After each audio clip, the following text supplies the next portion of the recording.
I'm also a father. I have identical twin, 15-year-old twin daughters. Thank you so much.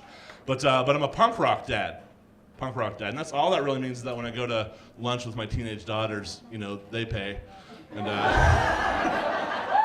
and they have to listen to me. They have to listen to me be like, "No, girls, this isn't the year my band's going to make it." Okay, Dad. You never believe in me. God. You guys got this, right? Okay. My daughters are wonderful people, and it's so much fun to watch them grow up into the individual adults they will eventually be. It's a fascinating process. Like, for instance, my one daughter just recently came out as a proud member of the LGBTQ community, and thank you very much, yeah. And then my other daughter, apparently God doesn't hate, so that's nice. That's just the joke about how there's no God. Thank you for laughing at that. I was very nervous to do that joke in front of this crowd.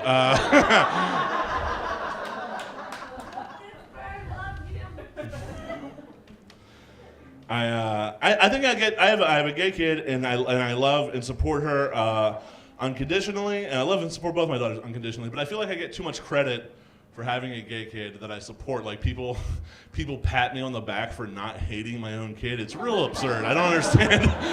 It's like, come on, it's 2018. There's literally no other attitude. Every other attitude is obsolete.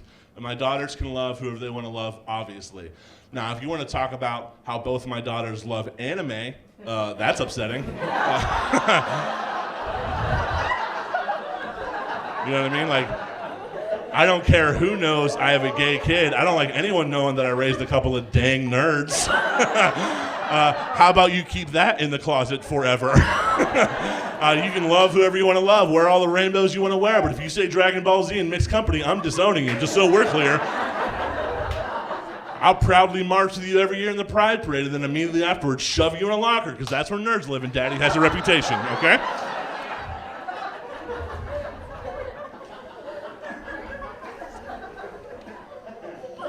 They're good kids.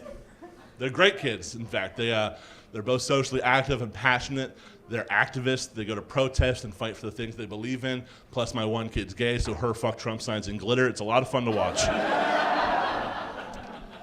And they make me proud, and I'm proud to be their father. And it wasn't always that way. And if I can be honest with you guys for a second, I was a very young father. I was 19 when they were conceived. My twin daughters were conceived. And it took a long time for me to warm up to the concept of being a father. I didn't take to it well, and luckily I've gotten there, and we're having a great time. If I can give you an analogy for how I feel about being a father, it's the same way I feel about going to Red Lobster. Because I would never pick that.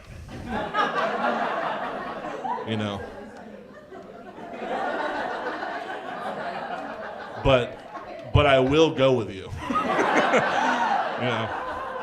But then halfway through the meal, I'd be like, you know what? I forgot about how good these Cheddar Bay biscuits were. And at Shrimp Fest, this was a good goddamn idea. This was a good idea right here. That's how I feel about my kids now. I love my kids as much, if not slightly more, than endless shrimp at Red Lobster. And for a husky boy like me, that's saying quite a lot, I feel like. Love my kids. Like I said, they're both socially active and aware. Last year, 9th grade, 14 years old, they had to write a paper in their social studies class, got to pick the topic, whatever they wanted to write it on. My one daughter chose to write her paper on transgendered bathroom rights.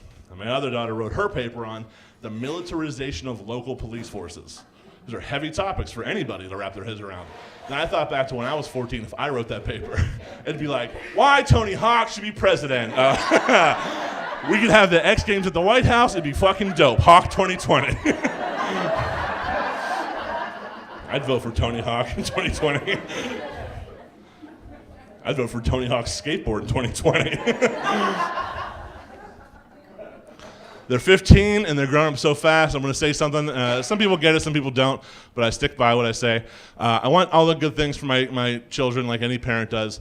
But there's one thing I've been thinking about, because I guess specifically because I have girls, but guys, same difference. But I want them to grow up, and I want them to eventually, whether it's a year from now or 5 years from now, I want them to have a good, healthy sex life. And I know that's kind of weird for a father to say about his daughters. But I think sex is such an important part of the human experience. I want my daughters to have a good, healthy relationship with it. Which is not to say that I want my daughters to be good at sex. Very different concepts. First, I should never know that. Second, you understand that you can be good at the act of sex and then not necessarily have a good relationship with sex. You understand? Like, okay, let me put it this way. Have you ever had someone fuck you so good that you're just like, who hurt you? And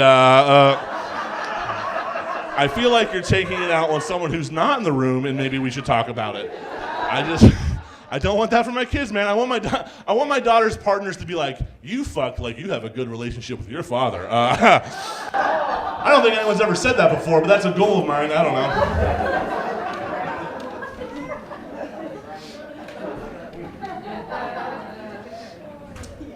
This is going to be a fun show. I do one impression, and I'm going to do that impression for you right now. That's the only impression that I have. This is my impression of a male feminist. You guys know this term, male feminist? These men who are such feminists and heroes, they can't even let the word feminist come first. The male feminist, yeah. I'm a male feminist. I believe in equal rights for women, but I need everyone to know that I still have a penis. I'm a male feminist. I don't trust these guys at all. I don't trust any man who unsolicited calls themselves a feminist whatsoever. My impression of a male feminist. Male feminist. No, actually, out of solidarity, when my girlfriend and I have sex, I don't come either. Okay. Male feminist, everybody. We ready to start the show?